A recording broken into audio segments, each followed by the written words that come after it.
Good morning. Welcome to the NBA Strategy Show right here on the Stokastic YouTube channel presented by PrizePicks. Man, got something interesting for you on that one coming up in a little bit.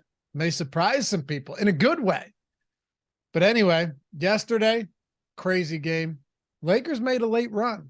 Lakers, I actually went upstairs around, I don't know, 10:45 or something. Was just kind of following on my phone at that point. I'm like, I'll get back into it in a second. And then I looked down. It's a 7-point game. Turn it back on my phone, laying in bed. They cut that lead almost to 0 at one point, but Nikola Jokic and the Denver Nuggets prevail. Jokic with just one of the best games I've ever seen in the postseason. Anyway, we'll talk about that. We'll talk about the Boston Celtics hosting the Miami Heat and maybe a little bit of draft lottery because we had an interesting one yesterday. I'm Dave Loughran at Laffy_D. On the Twitters, of course. Follow me, please. Joined by Josh Engleman at Josh Engleman wearing the old Scissor Me shirt. Oh, yeah. What's good, bruh? Not much, man. Hell of a game last night. First 3 quarters, Jokic was breaking things, dude. He slowed down. Oof. Yeah. Oof. I mean, that first quarter was, you don't see that every day. 10, 12, and 5 in the first, 10, 13, and 5 or something in the first quarter. Yeah, 10 boards, 5 assists, or 5 or 6 points, 2 blocks. No, he had 12 rebounds, 12 or 13 rebounds in the first quarter. It was insane. Yeah, insane. I think it was fun to watch, too. Really fun. Yeah. Man, it must be nice to be able to pass out of a double team, huh? Still salty about that. Best offensive center in basketball. Jeez, what a game. He was awesome, man. Murray was solid too. Hey, unheralded great performance goes to Bruce Brown as well. The KCP too. KCP. Bruce Brown, though, in the first half, Bruce Brown cleared my PRA prop, which was 17.5, cleared it in the first half. I just sat back and chilled from there. He was pretty good. Bruce Brown was pretty good off the bench last night.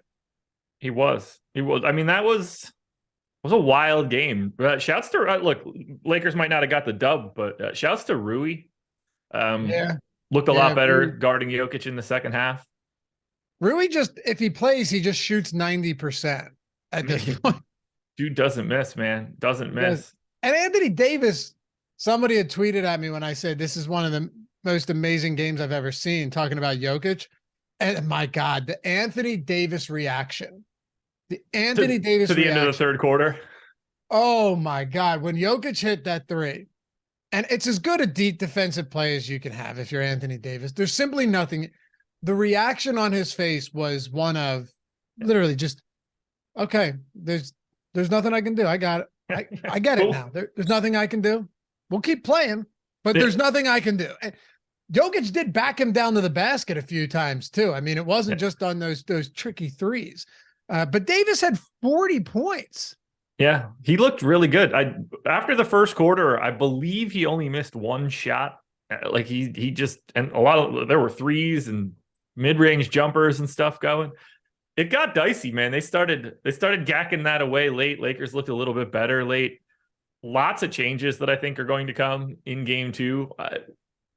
I'm excited for the series in general. The Denver offense is so much fun to watch. I really don't know how you stop those guys. I really don't. Yeah. I will say though, seeing the Lakers mount a significant comeback later in that game, they're still a team. I mean, that's still a pretty good team. Yeah, I'm with you. Sure. I have Denver winning this one. Greg has Denver in 5. We talked about this yesterday. I think it goes deeper than that, but yeah, 5 is aggressive, I think. But looking at how they played yesterday, but also the Lakers, I don't know. Anyway, we're happy to have you guys with us. Hit that thumbs up if you haven't done so yet. Subscribe to the channel. Listen, take a single second out of your morning. Show us some love around here. We're doing this every day for free right here on YouTube every single day. Even these 1-game slates. We do what we can to get you guys the best information out there and try to make it somewhat entertaining and not super boring along the way when you're talking about all the same teams and the same games every single day. So yeah, take a second, thumbs up, subscribe to the channel, leave a comment down below if you're listening after the fact. I'm sure we'll give you something to talk about. And if you're listening in podcast form, Leave a review, a rating, subscribe to the pod. Tell your friends about this show. It goes a long way, and we appreciate you. Okay, Josh, I need to get into something with you for a second, okay? I anxiously await it. This is basketball. The Ultimate Fight Show on Twitter tweeted us, to both of us separately, about what he perceived to be a Jokic steal. Now, you mean the clear Jamal Murray steal? Yes. Now, he just said, I'm watching your show now. Talk about this with Josh. I will for a second. So he sends me the video. He had a 5-leg parlay and 6-leg parlay, 7-leg parlay. Jesus, I forgot the Denver money line up there. 6 of 7. Okay. 6 of 7. He also had Jokic to record 1+ steal. That's where it didn't come into play. He lost on that. Now he's confused on this. You can look at Josh or my Twitter. You can see exactly what I'm talking about, or Jacob can pull this up. I can actually send this over to you right now, Jacob, if you want me to. We can get that up on the screen. The reason it was not a steal for Jokic is because Jamal Murray poked the ball out. So if Josh and I are playing defense, right, and Josh is guarding a guy, I come up from behind, poke the ball out, and it just lands in Josh's lap. That's a steal for me, not for Josh. Now, I know what the announcer said, but in real time, yes, anyone watching that in real time is probably going to think Jokic got the steal until you look at it and it's very clearly Murray. But Josh, then he asked, yeah, but what if Jokic didn't get possession of that and it went out of bounds? Then it's just a turnover for the Lakers and not a steal. Depends who hit it. It's not even a turnover. They might just have an inbound. Yeah. If it goes off of Jokic and he doesn't get it, then Lakers retain possession. If it goes off of whoever the ball carrier was for the Lakers, Denver has possession, but it's not attributed a steal to anybody. Did I do that okay? I think that's it. Yeah. I mean, it's that simple. Yeah, to me, I don't like. We dove into it further than I would have ever dove into it. It's just always been a Jamal Murray steal. I had very little to add. It's the same thing. Jamal Murray pokes the ball. The Nuggets end up with it. Jamal Murray gets a steal. It's like rebounding. You tap the ball to somebody else. Yep. It's not the guy that gets it. It's the guy that tapped the ball. Just going to use that exact example. If you have a controlled tap, tap, not a fighting. If you have a controlled tap out, that is your rebound. Yep. It's just the way basketball is. It's frustrating sometimes. I would not use the announcers as the gospel of what things are happening. That would be one thing I would do for sure, because I don't give a shit what they say. No. And look, if you're watching that game, you don't blame the announcers for it. You're watching that live. It looks just as much Jokic as Jamal Murray in a situation. I was so happy that it was Murray because I wanted the Murray steal points. I remember why I was watching it at the time thinking, nice, that's better for my Murray captain lineup. Yeah. He had a nice game. He did. I mean, just elite shot making from honestly both teams. They both shot the living shit out of the ball. A lot of people are like, oh, well, the Nuggets shot like crazy. They basically shot exactly the same. Both teams from 2, from 3. Yep. They all shot the lights out. A lot of that was not early, that first quarter stuff. There was some bad defense going on, but there was a lot of just ridiculous shot making. Well, the Jokic shot at the end of the third quarter, was insane. There's no defense alive. You have arguably the longest, tallest, best defender guarding Jokic 7 feet behind the 3-point line, and he shoots a moon ball that goes. It didn't come down to shot making. It came down to rebounding through and through. I mean, that's just the way it is. Go back and look at it. Denver had more turnovers than the Lakers did. They had 11 turnovers to the Lakers 7. 36% offensive rebounding rate for Denver. That is a normally 86th percentile outcome. The Lakers, 9th percentile. Yeah. Lakers had 5 offensive rebounds. Denver had 15. Yeah. At the end of the first half, Jokic had I think 16 rebounds. The Lakers had 17 as a team. It was fun to watch. Jokic had twice as many boards as the Lakers in the first quarter. So yeah, it came down to rebounding. He had one of those double missed putback, finally gets the putback ones. I was like, oh, it's going to be one of those days for Jokic. Where it's he just had an 8-point possession. What a game. It was fun, man. It was fun. I'm more anxious now for game 2 for the way that went than I was for game 1 because there's so much on the line. If the Nuggets hold serve, it's just going to be really hard for the Lakers to beat Denver 4 out of 5, including, picking some up on the road. But if this goes to 1-1, are we going to have a real interesting game 3? I'm very, very, very anxious for this next one. Me too. Really surprised too. Just Davis was anemic on the boards for most of that game. Crushed as a scorer, but yeah, they just couldn't get rebound. Jokic was everywhere on the offensive glass early in that game. He was. AD did get enough rebounds. Do you know how I know that? How? Because I won again on PrizePicks. 2-0, up to 15-3 straight. I had AD. Good job. But what did you have? PRA? PR. Oh, okay. Because I had under 13.5 rebounds. I was going to say he didn't get enough rebounds on a rebound prop. Now the points helped. What was he was PR? Great. Look, I don't remember. I don't have it written down. Well, I'm just wondering if he 35.5. What was it? 35.5. He didn't need the rebounds. I agree that he didn't need the rebounds. I'm just touting me. I see what you're doing. 15-3 on my last 18. And I'm just saying it could have been done differently. Yeah. Sure. Didn't need it to be done differently. Good stuff, man. Yeah, crushing it. Over on the Odd Shopper channel, all the prize picks and betting content that your heart desires is right there, and it's all free. Sign up using a link that has something to do with my name so that I can get credit for it. Or the one in the description. Nah. Right down here. Description of my PrizePicks video. Here's the difference. If you guys were silly enough to use the description in Josh's video, you would not get a free month of Stokastic plus Platinum. You would just get the first match deposit bonus up to $100. So, is that real? Yeah. My recommendation would be that if you're going to sign up at PrizePicks, you should get the $100 first match deposit bonus up to $100. Really, I stuck it to you there. And that opens me up for a much bigger conversation that I'm not going to have live. Maybe I'm wrong. You're also getting that sounds preposterous. I don't think it is. You're getting the free month of Stokastic plus Platinum, $120 value. All right, I want to dive into this. I want to get into this slate, and we're going to talk about it exactly how we did yesterday. But we got to look at the PrizePicks card because it won $80,000 yesterday. Ooh, yeah. Okay. He went 5 of 6. What did he miss? It was an under strikeouts. But how about this, man? How about this? What kind of person takes baseball during an NBA? That's ridiculous. No, not at all. Shout out to this guy. And I'll tell you why. No. I'll tell you why. He had 5 underplays. He's changed the game up. Every other one that we'd seen had been just 6 overs, 6 overs, 6 overs, win 2, win 1, push 2, no money. 80K, hits 5 of 6, Josh. It was Bailey Ober. He had the under on 5 strikeouts there. 5 of 6, man. $80,000. Heck of a game.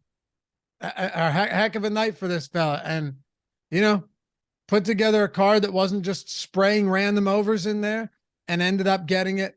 I don't know him, but I'm happy for him. And I tell you what. What's that? I'm not. It sucks because Ober had 6 strikeouts.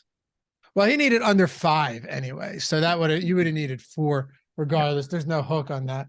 You can't be taking baseball props for a NBA promotion. Why? What are you talking about? No, it's an NBA promotion. No. That might actually, and I've done a lot of shows you do, that might actually be the worst take you've ever had in all of our history doing this show. That's possibly the worst take you've ever had. The worst opinion you've ever had is this right now. Right now, you guys are laying witness to it. Imagine if you had to talk about that right now and you were like, oh, he had, let me get here. Let me get a good example. I don't want to make it up. Oh, he had Virat Kohli over 30.5 runs in cricket for RC Bangalore. Like, nobody wants to talk about that shit. Stick to the NBA. That's the prime marketing opportunity. You are out of your mind. Oh, D for the fluffy aimers had 40.5 maps 1 through 2 kills. Dude, you have to understand. If you're this guy, you're trying to put the best plays in that you possibly have. If you're saying that PrizePicks should limit it to only NBA. Yes. That's fine. Yeah. But what I'm saying is if you are the guy that has an opportunity to win $1 million, you are putting in the best possible options that you have. Something like that. I don't know. I don't like it. I don't like it. There was an all hockey one the other day too. That might be Yeah. a little much, but hey, $80,000. Everybody who enters a 6-pick flex play card throughout every day of the NBA postseason, even if there isn't a game, they're in the running to get a shot at $1 million, just like this fine fella who took home 80K on 5 of 6. If you hit 6 of 6, it's $1 million. They should take his money back. I think it only has to be $5 to enter. You just throw a lineup in there. And if you hit all 6, you get $1 million. 5 of 6, you're getting 80K. 4 of 5, 6, you're getting 16K. But also, I mean, PrizePicks right now is I was talking to, was it you I was talking about this yesterday, just how big it is right now? Yeah, it was me. How gigantic it's gotten. Yeah. It's blowing up for good reason. If you're not there yet and you're in an eligible state, especially non-legal betting states, which is predominantly where PrizePicks is, 100% match deposit bonus up to $100, and you're getting a free month of all of the tools on our site, not just for basketball, but every sport. And if you were to put in a situation like this where you have a shot at $1 million, use our tools because you're getting them for free, $120 value for the entirety of the month, and our premium Discord. So check it out if you haven't yet. PrizePicks, link in the description and in chat. You're getting all of that for free. Boston Celtics, Josh. Yeah. At home, 8.5-point favorites, 211.5 total, 211 total. Sorry, 8-point favorites. You know, looking at this slate, yesterday you had Jokic up top, was the clear, top captain play, top MVP play. You also had Davis, who, hey, had it not been for just an absolutely insane Jokic game, Davis was pretty damn good himself. Yeah. We would be talking about him very differently if they were able to pick up the dub. Yeah. You had LeBron, you had Jamal Murray. Today you have Tatum, Butler, Brown. If we want to talk about Bam Adebayo possibly being a guy that you could get to at the captain spot, I'm all ears. But I think this is essentially where we have to start, and then we'll kind of just work backwards like we did yesterday. So let's kick it off. Is there a Jokic type play at captain today as there was yesterday in terms of overall appeal and just necessity? No, there's not. You've got Tatum and you've got Jimmy Butler looking very similar, I think. 12-4 for Tatum, 12-2 for Butler. That kind of blurs those guys a little bit. You get Jaylen Brown, then you get Bam as well. I think Jason Tatum is the clear-cut best captain option. He is the guy pulling the most ownership, but this is not like Jokic where Jason Tatum has not separated from the pack the way that Jokic did. Right, exactly. There's just absolutely nobody that comes close to what we saw in Nikola Jokic yesterday. It's that simple. I mean, no. And looking at this too, if you're pulling up our ownership tools, ownership for today, whether you're pulling out the boom bust tool, yeah, Tatum, 23% ownership in the captain spot. That is at least interesting because yesterday, before we updated earlier in the morning, I think we had Jokic around that much in the captain spot as well. You have 67% total ownership going to Tatum, 62 to Robert Williams. We'll get into that shortly at his current price point, especially given that he started back-to-back games to close that series out against Philly. Yeah. And then Butler, 13% ownership. Man, this is, big gap in captain ownership today between Butler and Tatum, given that they're essentially the same price. Yeah, and I think that's probably a little off. I think that those guys should be a little bit closer than they are. I do think that Tatum should have a slight lead, but it does feel like that's a little bit wider than it really should be. Just when I look at it, I think it's a little bit easier to be like slightly lighter on Tatum. And I think that Jimmy Butler is probably more accurately owned. But instead of like 23-13, I feel like it should be, I don't know, like 21-16. I don't think that matters all that much, but I do think it's a little wider than it should be. Is that true what Supervash said, that Davis was the optimal captain on DraftKings last night? I think so. Okay. Wow. I mean, he did have a monster game. There were a couple options that you could rotate through, if I'm correct, between Murray, AD, and Jokic that were all like mildly interesting. But I think AD ended up sneaking it in the end. Crazy. Oh, yeah, AD, Jokic, Murray, KCP, Hachimura, punt 0. Oh, so the punt 0 was optimal, like we talked about. Yeah. Yeah. I didn't. The lineup that won ended up being like 260th for me, so I just missed out on getting it. But I had like 35% of punt zeros. Yeah, but you had to have that. The first 10 lineups that you could have, all have the punt, like random punt 0, whoever you want that to be. They're all the same lineup. So however many times you could make that lineup with a 0 in it is the optimal for yesterday. It makes it a little harder to run this sort of analysis. But let's see, what was the best lineup that didn't have the 0 in it with that winning lineup? KCP captain is the second best option. You still take the punt 0, but you flip KCP to captain. Lets you drop Rui for MPJ. Yeah, well, we talked about it. If you're going, I mean, probably the best shot yesterday, given how top heavy that was to play a guy that might not play. Yeah.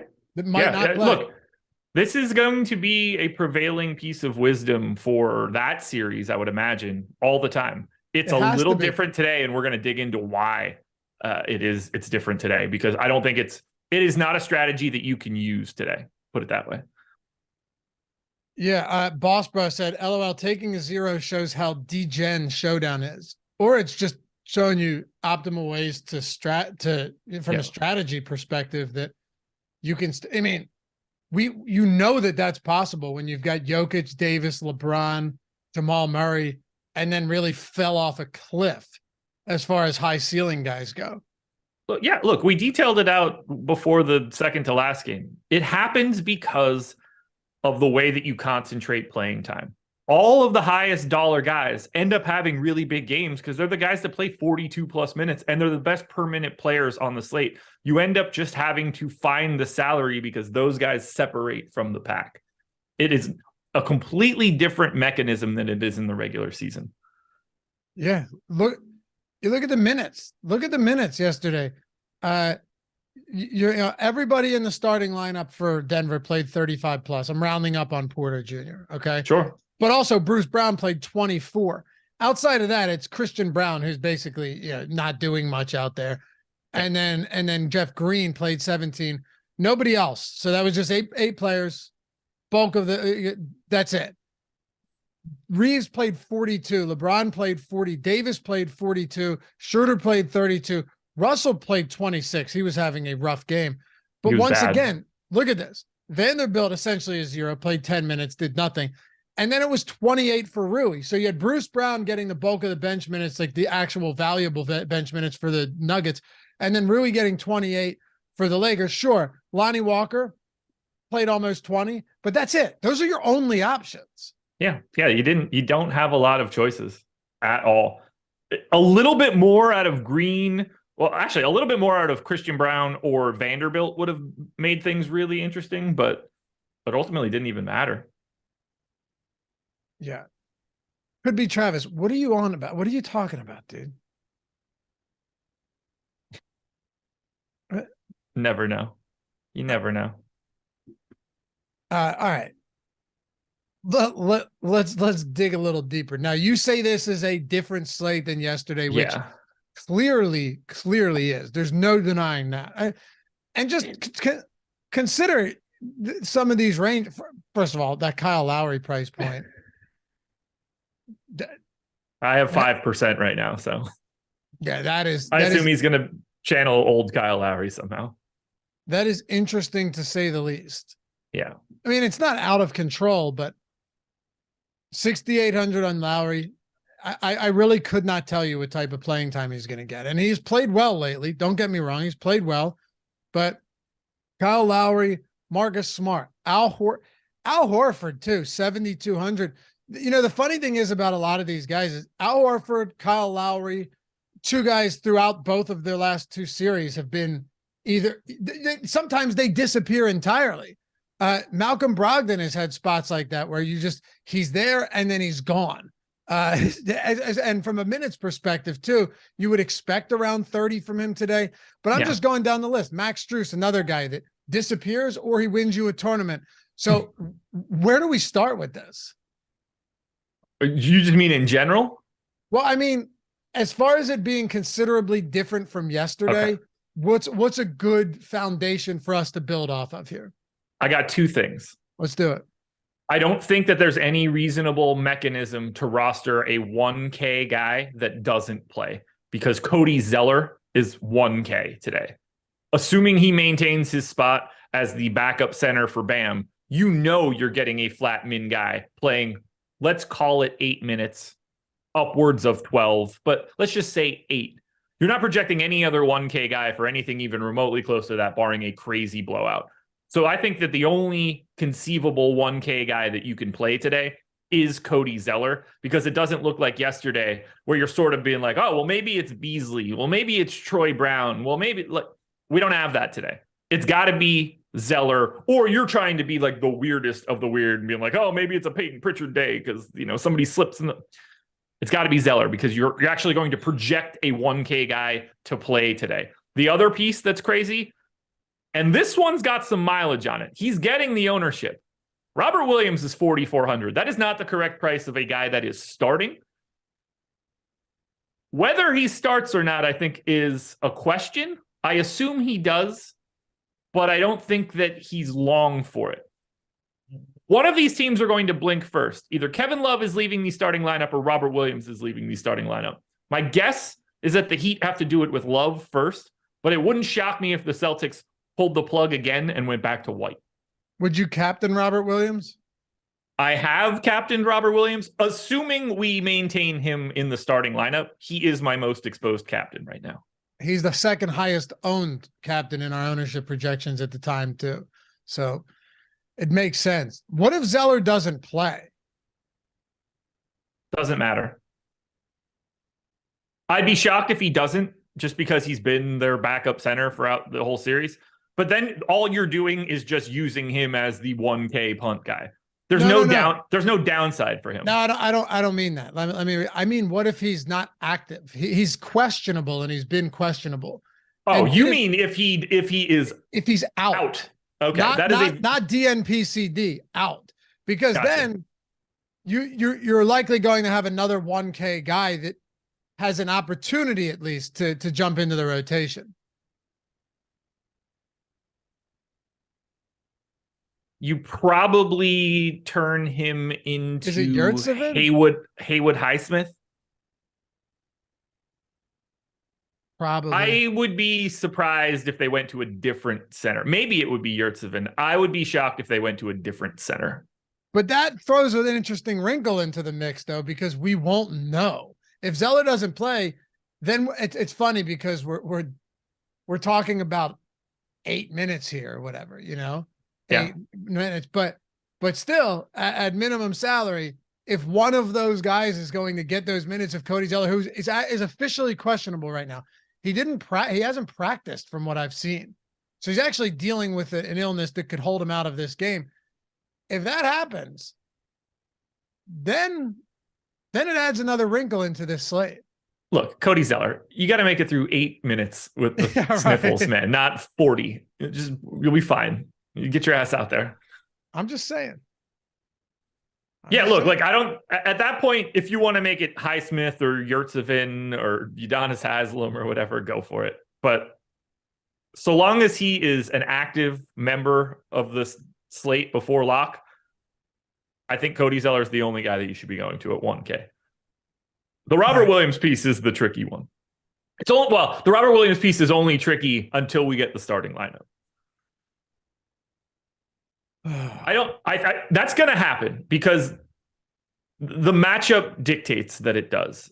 Either like when they go to the double bigs, then Miami has a place to hide Kevin Love.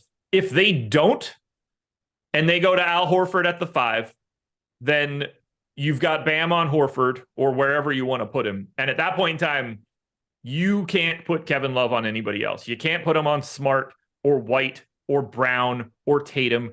He can't guard those guys. That's just not going to happen.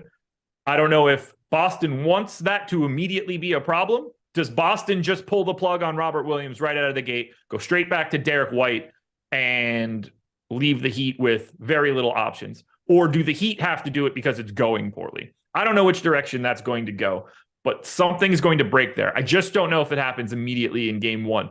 It could be a halftime adjustment, the same way we saw Rui get moved on to AD in the second half. But I think the dynamic between Time Lord, Kevin Love, and Derek White is very interesting today. Let's tackle this price range a little bit then, because you've got Robert Williams. Let's say he remains in the starting lineup. All right. Do you think there's any chance that Williams and Love are both in the starting lineup? Yes. I think the most likely scenario is the starting lineups that we have come to know in their most recent games are the ones that are maintained for today. I agree. And then someone will have to adjust. Yeah. Kevin Love is essentially the same price as Robert Williams. He's getting 27% total ownership, 1% at captain. Caleb Martin, basically the same price, 27%. Him and Kevin Love are getting identical ownership pretty much across the board right now. Yeah. So there are other players in this price range that are getting much less ownership right now that are ultimately 1-for-1 swaps with somebody like Robert Williams, who's pulling a ton, 63% and 12% at captain. Yeah, I think it's justified. I'm fading Love. I don't think anybody's going to be surprised to hear that, given how many times I've said that on the show throughout the playoffs. But I don't really see a mechanism to get there. I'm down on Kevin Love's status in this in the playoffs for the rest of this series. But even beyond that, this is a guy that's playing 20 minutes a night. Like when they've got everybody around, he's playing 3 quarters and then they're stopping him from being out on the floor. I don't see a ton of upside going to Love, even in the most downside scenario of Robert Williams. Like if you assume Robert Williams and Kevin Love are playing comparable minutes, I'm still probably a little bit more interested in Robert Williams. I'd rather have the extra $200 just right out of the gate. But I think that ownership disparity is completely right. Coming out of my sim, I had Kevin Love optimal 20% of the time at the utility. I had Robert Williams at 55%. This whole Miami rotation it's just so much different looking at this from the last matchup, because they were in control of that series. We know that. Yeah, okay, it went 6. New York got 2 wins. One of those wins, they barely scraped out a win without Jimmy Butler, the Knicks, right? Yeah. I don't know. I'm just trying to think. Do you think there's anything that we should be looking for? Can we have any foresight with this rotation going into a spot where they handled the business against the Knicks, and now you're going up against, kind of a juggernaut in the Boston Celtics? They haven't exactly played like that through the postseason, but we know they're a much better team. We know they're a much deeper team, a much more disciplined team, much more competent and proficient offensively than either the Cavs or the New York Knicks were. There's just such a different basketball team than we've seen with the Knicks and the Cavs. I mean, the Cavs and the Knicks are much closer in comparison than Boston is to any of those, and it's not even close. No, it's not close at all. There's one thing that I think Boston might be doing for today, and I think it's a pretty interesting talking point. We're projecting him for no ownership whatsoever. He has essentially been put on ice for this entire series, but $2,200 Grant Williams. I think this is, the first series where you actually need and want him. Feels like you would want Grant Williams to be out there to guard Jimmy Butler for chunks of time. I think there's enough minutes to go around to get Grant Williams back out on the floor. I think you kind of have to like one of Grant Williams or Derek White today. I think one of those guys is going to play more minutes, whether that's Williams actually coming into the rotation or Derek White stepping back into a role with more minutes in this series. I think that's happening, but this is the series that you want Grant Williams for, to guard a bigger wing creator. That's my expectation, at least. Okay. He's 2.2% owned. I have 35% right now because of that. Wow.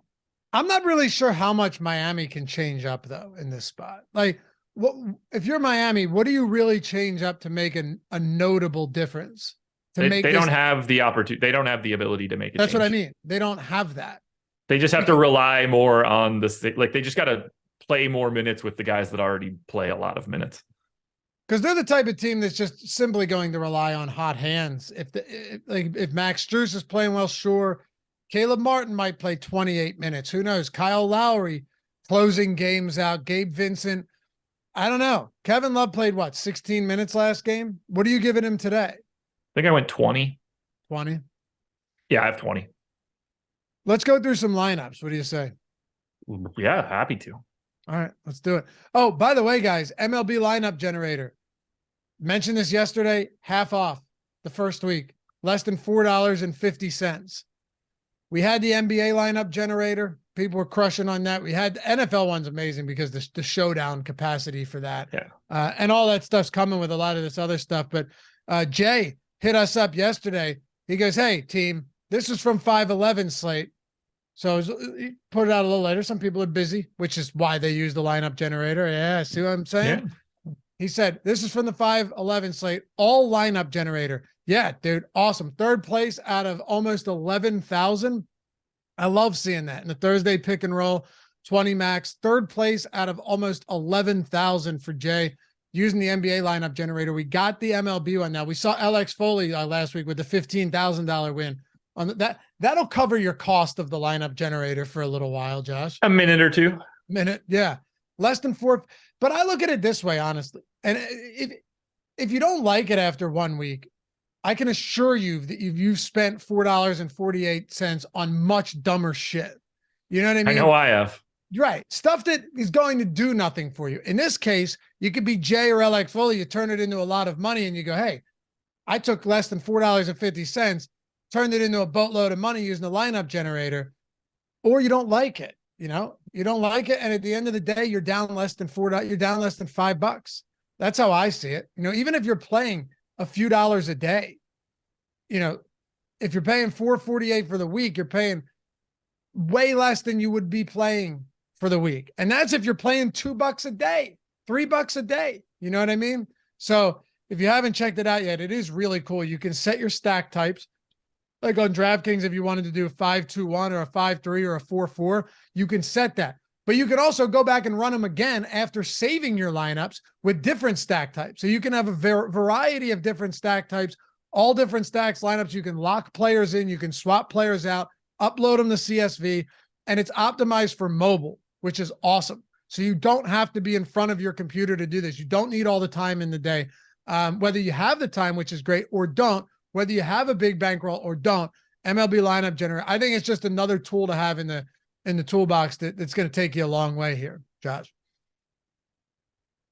I look at it and I know it just sounds like us selling, but the cost of this for your first week being sub $5, if you've just been on the fence at all, if you've been, trying to grind out contests and it, hasn't been going the way that you want it to, there's no reason to not just try this for a week. It's the ease of use and the time saved should be massive for you. I'm not going to guarantee that you're just going to immediately just start getting the best lineup for each slate every time you run it, but nobody does. Yeah. No, not even remotely close. But to spend less than $5 to be able to take this for a spin across a week, like for baseball, I mean, that's going to be multiple slates potentially during a day, depending on how the day is breaking, but clean across a week for $4.48. Anybody that's on the fence is just like, okay, well, that price is easy enough to stomach. If you hate it, just cancel at any point in time during that week. You're going to be out $4.48 and that's it. There's worse decisions than that for sure. There are way worse products in this industry for sure. Yes, for sure. Links in the description and in chat. If you guys want to, as Josh said, take it for a test spin, and you can always hit me up on Twitter if you have any questions. My DMs are open. And shout out to you, Jay. Yeah, love seeing that with the screenshot, rocking the lineup generator. All right, let's look at some lineups. I want to know what your optimal rate is right now. It's a lot shouldn't change. Ownership will become adjusted throughout the day, but I can't imagine a ton is going to change given that it's one slate, and outside of Cody Zeller, we don't really have many questionable players today. What is the optimal that you have right now at 10:41 Eastern time? That would be Time Lord captain, Tatum, Brown, Adebayo, Marcus Smart, Caleb Martin. Okay, no Jimmy Butler. No Jimmy Butler. Where does your best Jimmy Butler captain lineup rank? My best Jimmy Butler captain lineup. 22nd. Okay.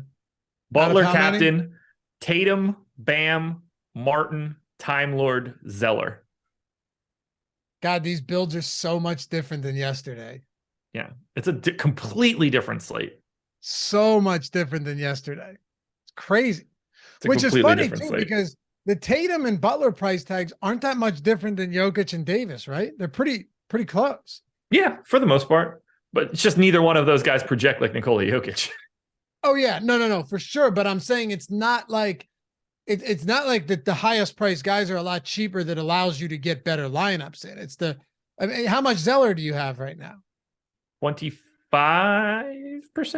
24.7. We'll round it up. 24%. So then your highest owned player at the time, your highest exposed player is Robert Williams. 93. Who's your highest exposed captain behind Williams? Bam. Really? Yeah. It's I don't want it to sound like those are like big lines in the sand. 23 to Robert Williams, 22 to Bam, 17 to Tatum, 14 to Butler, 13 to Jaylen Brown. I don't want it to seem like there's some like giant disparity between all of those guys for me right now. Do you have any heavy fades right now? Yeah. And you said you have 5% Lowry, so that's a lot less than he's being projected for, 26%. Yeah. Horford, Strus. I don't really have Love, Lowry, or Strus. Fine by me on all three of those guys. Don't really love the prices for any of them. And I'm half the field on Brogdon.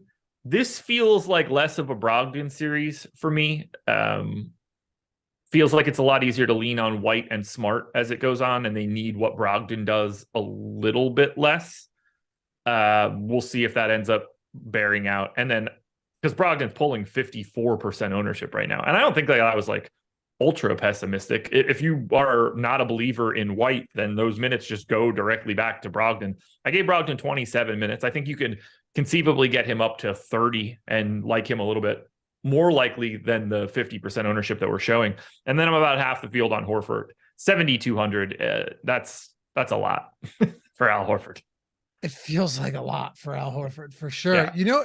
You know, it's interesting too. If we look at this a little bit under the microscope here, the whole closing lineups for Miami against New York were kind of odd at times. There's no denying that. But last game, and it certainly isn't apples to apples. I'm not taking too much away from this, but love to get your thoughts because I know you and I have dug deep into the whole Vincent versus Lowry thing, and that was when the prices were identical.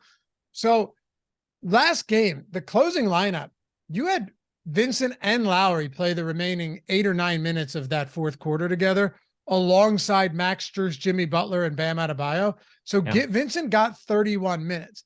In that series against New York, he had those 2 games where he played fewer minutes in a row, but he had also played 30 plus in 4 of 6. He, production-wise, was underwhelming. No denying that. Kyle Lowry outproduced expectations. But Kyle Lowry is now, if you're just looking at utility pricing, Kyle Lowry is now $1,600 more than Gabe Vincent. And it's very possible that Gabe Vincent plays more minutes than Lowry today. I went 30 to Vincent and I went 28 to Lowry. I think projecting Vincent for more minutes than Lowry is the correct mechanism. I don't think that it's by a lot, but I think you have to go to Vincent a little bit more than Lowry here. Me too. How much Vincent are you getting to? So I've got 30% of Vincent, basically matching the ownership for the public right now. And then I don't really see a mechanism to want to get to a lot of Kyle Lowry if he's really pulling ownership at 6,800. That's crazy to me. Are there any, these are the fun conversation points here. By the way, 372 people watching with us, 30 likes away from 100. Hey, Ooh, I don't want more likes. We've got 69 right now. That's as nice as it now gets. we're at 70. Well, 69 for me. I'll take my like away. The 18%. I think what ratio would we need to get so with 380 people watching, we need like a 25 or so percent ratio. There's gotta be some of you out there that can help us out here, help that algorithm out a little bit. That's all we ask. Atone for your sins here. I know many of you have already and feel better as it stands. All right. So how about this? Are there any non-Robert Williams value plays? And by value plays, I'll give you kind of an arbitrary number. Let's go 5,600 and down, right? Like Struce and down. I think that's fair. Sure. That you think are viable options at captain that could get you that in that optimal spot tonight?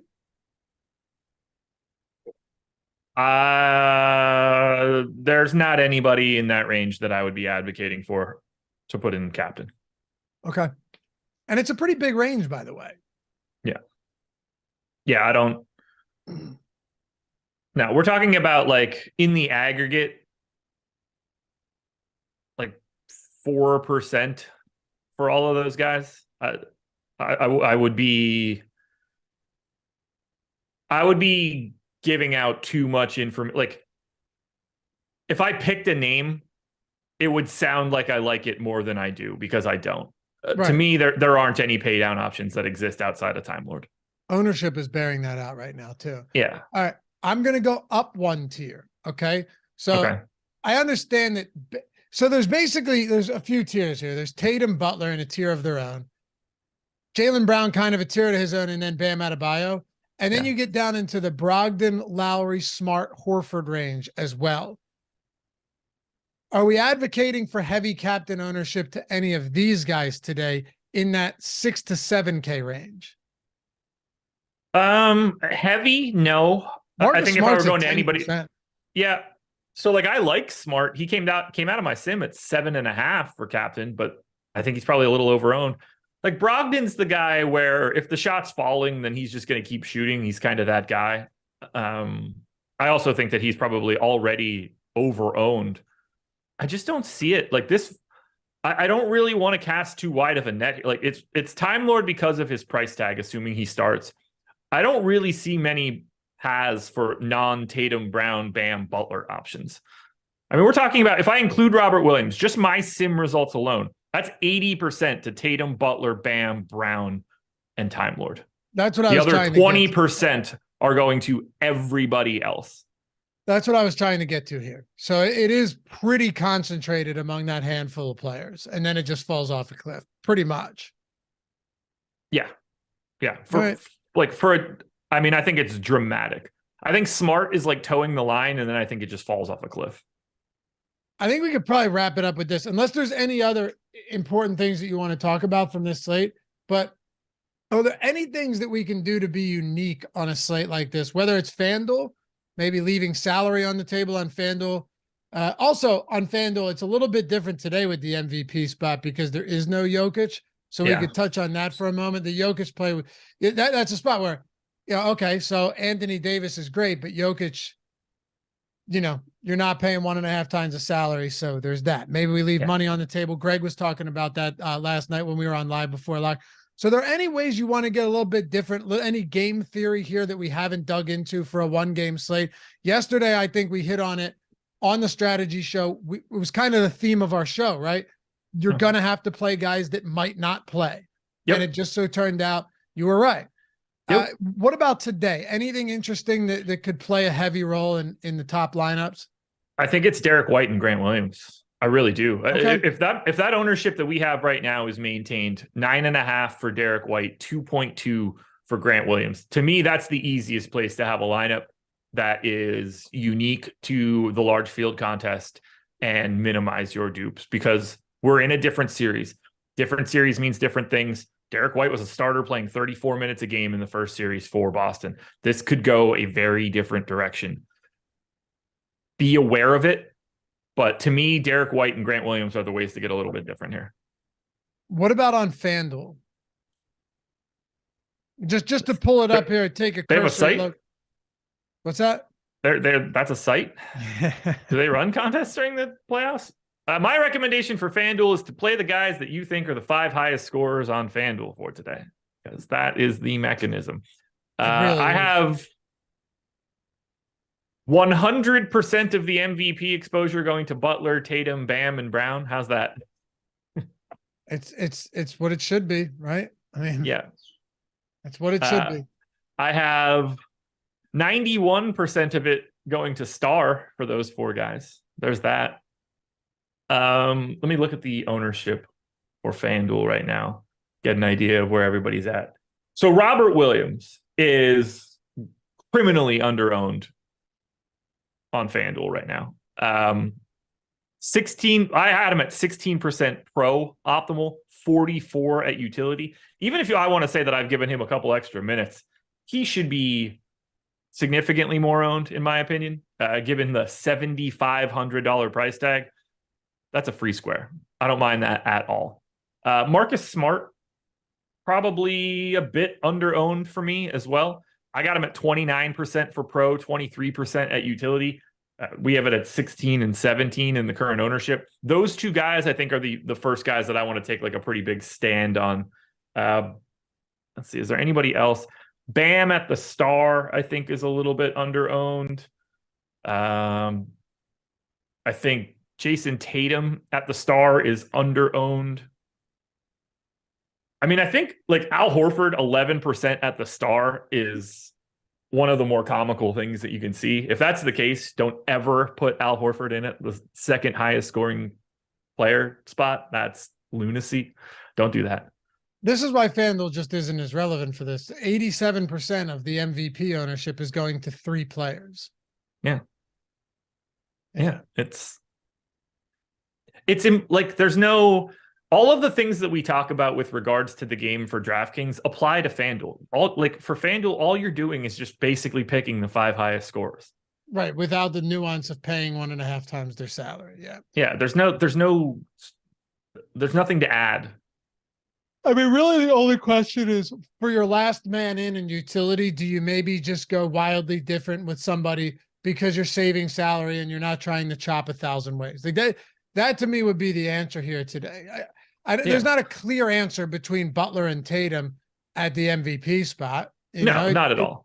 It's a lean Tatum. He's going to project better, but still, it's not clear. It's okay. Those 2 guys, who's going to score more? Jaylen Brown, sure. Bam's getting only 9%. Yeah, I get that. But really, when it boils down to it, are there any player, like, would you go with a Grant Williams as your last utility? That's the thing, to open up salary on guys that are unowned if you're trying to actually get into the game theory aspect of it. Yeah, I think so. You can take those shots on, a Grant Williams utility play. I think we have Al Horford wildly overowned here. Kevin Love is fine at like 17% ownership. Strus is probably fine around 18% ownership. White is pulling about 16%. That seems about right to me for where he's at. All those guys, this entire pack of Lowry, White, Love, Strus, Horford, Martin, Vincent, they're all like, 15 to 25% owned. I think they're all fine. None of them stand out. They all look like ultra similar to each other. By the way, thanks guys. Over 100 likes here. Beautiful stuff. If you're not on our chalkboard yet too, that link is down there in the description and in chat. It's free. It'll always be free 100% of the time. So if you're not if you're not in a PrizePicks state, because PrizePicks, you can just get the free month of Stokastic plus Platinum, get the Discord, get the bonus. You guys know all of that. If you're looking for a place to hang out with like-minded people, sweat bets, DFS lineups, all the picks are free as well that we throw in there. All the conversations free. You can sync your sports books up. All the box scores are built in. It's a really cool app. We got almost 2,000 people in there, and we just recently started this up. Thank you to many of you in here who are already in there. Had a nice chunk on the Verlander under yesterday. Strikeouts. That was good. When you have an under, it's just not a fun sweat, but when they get blown up and they struggle and they're out after like 4 or 5 innings, it's such a sigh of relief, Josh. I got to tell you. It is. I'm a fan of cheering for the unders because I'm that kind of person in life, yes, but it's still a sweat. Oh, it is a sweat. It is not fun. It's not fun. Feels satisfying though. Josh of Los Angeles, I tried to get on the chalkboard, possibly too old to understand it. Josh, I'm telling you, man, you click the link. I'm not the most tech savvy person in the world. It's an app. It's just an app. Click it. It's only on the phone right now. It's coming for desktop. It's going to be here before football. But yeah, it's an app. You just download the app, using that, and you use that link. It's going to take you straight to our channel, and then you're in. That's all it is. It's just like creating an account literally anywhere. It's super easy. But come join us. It's free forever, not just today, but forever.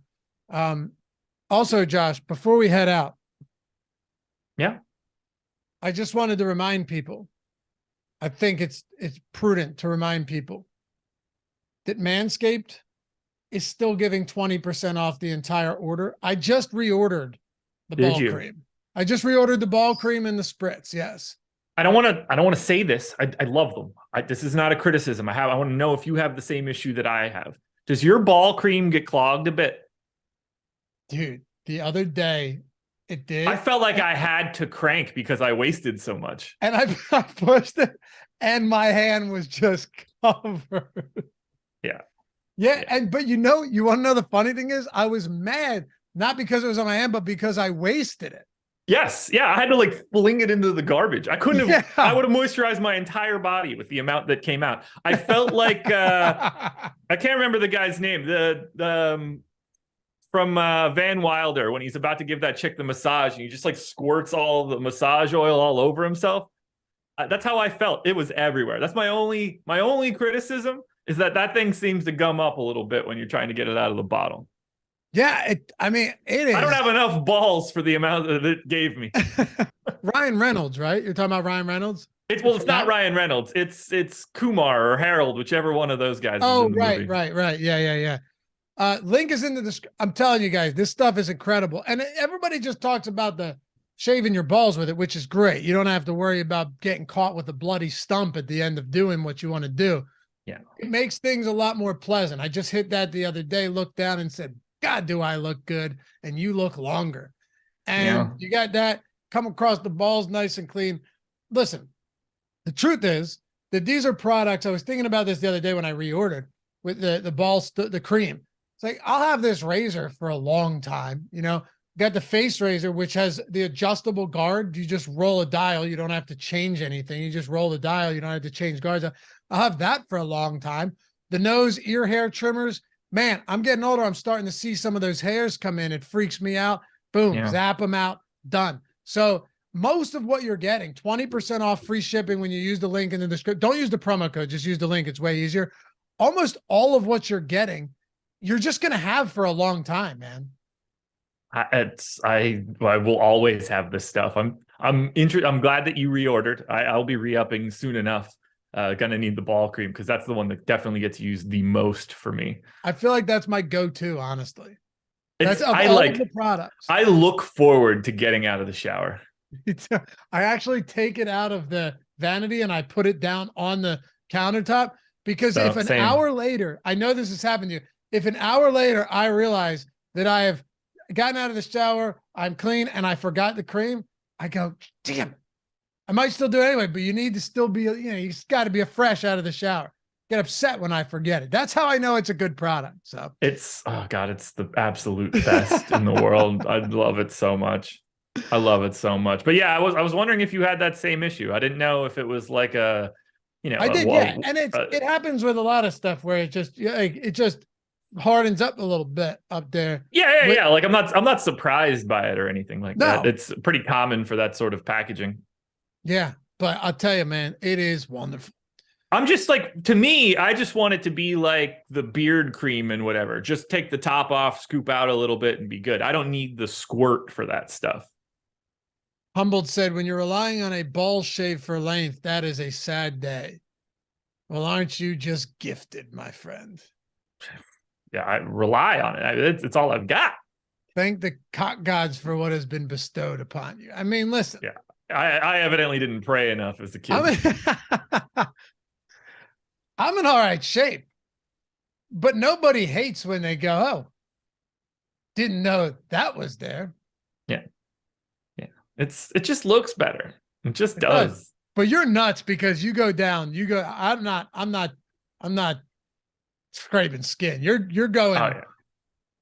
You're going baby face, which is concerning. If I can, yeah. That's good. Thinking I want of to. I want to get clean as a whistle if you can. Yeah. But would you have it like if you could press a button? Would you remove hair from anywhere on your body like permanently? Like, if you could just press the button, would you just have it all go away? All right. So I'm lucky. By the way, link in the description, link in chat, 20% off everything, free shipping. I promise you guys, it'll be, you probably hear Manscaped reads everywhere. And I used to hear it and be like, God, just stop. I get why. I promise you guys, you'll be super satisfied with whatever it is you grab. Humboldt said, I just said it's sad. I'm hung like an elevator button. All right. So I don't have a lot of chest hair, back hair, anything like that. Lucky in that respect. If I did, that would be gone, right? Like I'd press the button and get rid of it. Yeah. I got pretty hairy arms, but I wouldn't want to get rid of all of that and look like a lady.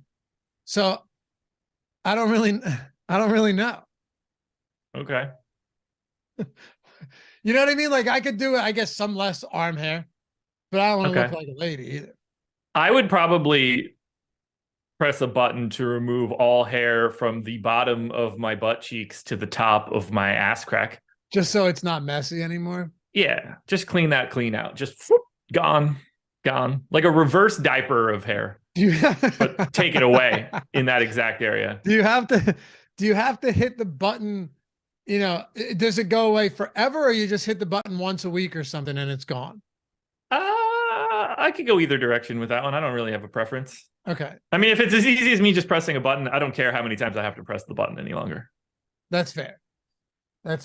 Yeah. Like I don't want to lose the hair on my head. I don't want to lose the hair. No. I look like an absolute goof if I shave my face, man.